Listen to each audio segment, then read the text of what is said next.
Compatriotes, bonjour. Je me permets de faire cette vidéo pour vous annoncer une très mauvaise nouvelle. Les anglophones sont en train de nous quitter. Ils ont déjà tout ce qu'il faut pour former leur nouvelle république. Pour ceux qui me suivent au quotidien, j'ai partagé avec vous leurs emblèmes. Ils ont un drapeau, ils ont une télévision nationale, ils ont même élu un président intérimaire. Ils ont tout ce qu'il leur faut aujourd'hui. Et je vous assure qu'ils sont très pris au sérieux dans beaucoup de pays qui les soutiennent.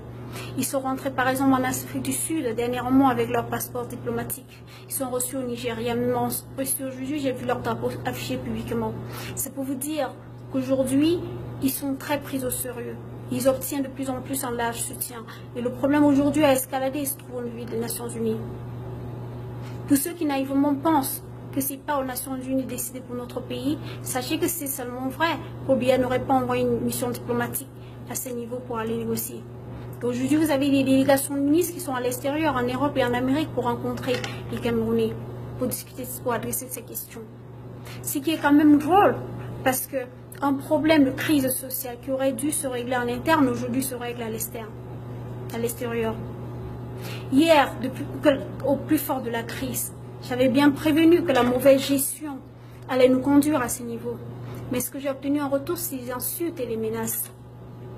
Vous imaginez que depuis un an que cette crise a commencé, Biya n'a jamais mis pied dans le Southern Cameroun. Il n'a jamais adressé à la nation par rapport à ces questions. Face aux revendications sociales, face aux manifestants, aux menus, Biya a opposé une armée. Nous avons vu les militaires tirer sur les jeunes manifestants au menus. Nous avons vu des militaires entrer dans les cités, violer les jeunes filles, les traîner dans les égouts, les administrer des déficits publics. Nous avons vu le règne de la terreur. Biya a pensé que les mêmes causes produiront les mêmes effets. Il a pensé que la terreur allait ramener le calme, mais c'était compté sans la détermination des anglophones. Il avait oublié que les francophones ne sont pas les anglophones. La terreur les a rendus plus forts et plus déterminés que jamais. Aujourd'hui, ils sont prêts à mourir jusqu'au dernier pour leur cause. Hier, ils étaient 99% à être contre l'indépendance. Ils avaient juste besoin des solutions aux leurs revendications. Mais la gestion de cette crise par le président de la République a fini par complètement renverser la situation. Aujourd'hui, ils veulent partir. Ils veulent partir parce qu'ils se sont sentis rejetés par le gouvernement de la République. Et ils se sont sentis rejetés par leurs frères francophones. Parce que nous, pendant que nous sommes là à dire que le Cameroun est indivisible, quand les anglophones étaient debout pour lutter pour un lendemain meilleur, tout ce que nous trouvons à faire, c'était les insulter, de traiter les anglophones. Dans notre déni, à dire que le Cameroun est indivisible, j'aurais bien aimé que ça puisse nous aider à solutionner le problème. Mais aujourd'hui, il en faut bien plus. Il faut l'action. Je ne sais plus s'il y a d'ailleurs une solution. Mais au moins, je refuse d'être défaitiste. Aujourd'hui, on a arrêté tous les leaders qu'on enferme dans les bunkers qui ressemblent étrangement au camp nazi, au camp de concentration nazi. Vous avez vu les images sur ma page. Ces leaders sont dans des bunkers au sous-sol où il n'y a pas de lumière, des bunkers qui n'ont pas de fenêtres, ils n'ont pas d'eau, ils sont entassés dans des cellules. S'ils sortent de là, dans le meilleur des cas, ils sortiront aveugles avec des cancers. Et cette tragédie se déroule devant nos yeux. On est en train de torturer nos frères à l'extrême. Et ce qui ne fait même pas sens d'ailleurs, on ne peut pas envoyer une mission des ministres à l'extérieur pour aller rencontrer les anglophones. Et à l'intérieur, on les traite des terroristes. Il faut savoir, c'est pas cohérent. Parce que si on trouve que ce sont des terroristes, on ne négocie pas avec. Mais on ne peut pas à l'intérieur arrêter les leaders, foutre en prison et les traiter terroristes et aller à l'extérieur pour discuter avec les anglophones à l'extérieur. C'est incohérent.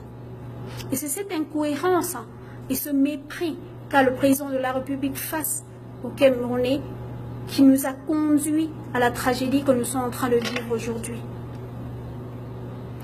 C'est vrai, tout le monde dit que tous les Camerounais souffrent. Personne ne peut le dénier, du nord au sud, de l'ouest à l'est. Les Camerounais pâtissent des mêmes misères, nous souffrons des mêmes douleurs. Mais il faut être de très mauvaise foi pour ignorer qu'il y a un problème spécifique anglophones au Cameroun. D'ailleurs, je me souviens quand j'étais encore petite, que savions-nous des anglophones, que ce sont les anglophones, que ce sont les gens qui réfléchissent à gauche, que ce sont les gens qui travaillent beaucoup, la main-d'œuvre légère, moins chère, qu'on peut acheter pour aller travailler dans les plantations de cacao ou autres. C'est vrai qu'ils n'étaient pas les seuls à être marginalisés, puisque nous-mêmes en tant que Bamilékés, à l'école, on nous appelait Bamilékons. Mais bon, et au niveau de la langue, pour nous autres francophones, la langue anglaise ne servait à rien, bien que j'étais toujours première de la classe. Je me souviens que j'ai déserté souvent le cours d'anglais, qui pour moi était comme 2 heures libres. Ça ne servait à rien d'apprendre l'anglais. Et c'est l'état d'esprit qui anime les enfants dans la région, la partie francophone du Cameroun. Toute l'administration centrale est en français. Et imaginez les difficultés que peuvent rencontrer nos frères anglophones dans ce genre de situation. Ils sont complètement marginalisés. Et ce sont des questions qui sont sérieuses, ce sont des questions de survie. Ils grandissent non seulement avec des frustrations, mais au niveau de l'administration, ils sont complètement perdus. Donc, ils ont des revendications plus que légitimes. La question aujourd'hui est de savoir, est-ce qu'il y a encore des solutions? Nous enfermer dans le déni ne peut pas nous aider. Moi-même, c'est une fois après ma thèse en France que je me suis dit que si je veux servir mon pays comme je l'entends, il fallait que j'apprenne l'anglais, ce qui m'a motivé à immigrer de l'autre côté de l'Amérique, principalement pour apprendre l'anglais. Alors que je viens d'un pays bilingue. Donc, en attendant de voir si un jour nous pourrons réussir, comme le Rwanda, à instaurer une langue locale comme langue nationale pour essayer de nous débarrasser de ces langues étrangères qui nous divisent, il faut reconnaître qu'ici et maintenant nous avons un problème réel. Les anglophones ont un problème sérieux au Cameroun. Et si nous ne faisons rien, nous allons nous lever un matin et ce sera trop tard, les anglophones seront partis. Et nous n'aurons nos yeux pour pleurer. Et laissez-moi vous dire que si notre pays est divisé, c'est parce que nous disons là maintenant, la souffrance va escalader. Nous allons reculer de 50 ans en arrière. Ce sera la misère totale. Nous ne pouvons pas souhaiter cela de notre pays. Mais le dire ne suffit pas parce que nos frères anglophones sont plus que déterminés. Alors il faut savoir si on peut encore faire quelque chose. Donc comme je le disais en amont, mettons de gens la pression sur Paul Biya pour libérer les leaders des anglophones, pour ouvrir un dialogue franc et sincère, pour concéder au moins le fédéralisme, leur donner la possibilité de gérer eux-mêmes leur région. Je pense que ce serait déjà un début de solution. Du moins, il faut faire tout ce qu'il faut pour éviter coûte que coûte la tragédie qui est en train de se dérouler devant nos yeux. Et sachant que c'est une nouvelle page de notre histoire qui est en train de s'écrire ici maintenant. Et dans 50 ans, nos enfants, et nos enfants après, nous parleront de cela. Donc toi qui regardes ces vidéos, il faut que tu choisisses de quel côté tu veux rentrer dans l'histoire. Et sache que par ton silence, tu auras d'office choisi le côté de l'oppresseur. Donc il faut faire ton choix. Si nous disons que le Cameroun est indivisible et que les anglophones sont nos frères, alors nous devons le démontrer dans les actes. Nous devons de un, cesser de les insulter, et de deux, nous devons la soutenir, compatir à tout le malheur qui les arrive, et nous désolidariser complètement de Paul Biya et son régime aujourd'hui qui les terrorise. C'est comme ça que nous leur montrons que nous sommes réellement frères. C'est pas par les insultes et le mépris. Parce que les insultes et le mépris, comme ce que Jean-Jacques Zé, hier, notre tristement célèbre journaliste qui les a traités de cafards, de Oulangini qui les traite de terroristes, sans aucune censure, sans aucune sanction dans notre pays, ne peut qu'entraîner le rejet, l'exclusion, la marginalisation.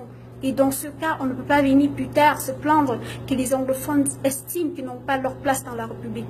Je vous remercie donc de partager cette vidéo pour donner la chance à tout Camerounais de comprendre à quel niveau se trouve notre pays aujourd'hui, le danger qui nous guette. Abonnez-vous à ma page parce qu'ensemble, nous devons réfléchir, débattre de ces questions et ensemble essayer de trouver des solutions, des alternatives, voir ce qu'il faut faire pour éviter la tragédie qui est en train de se dérouler devant nos yeux avant que demain il ne soit trop tard.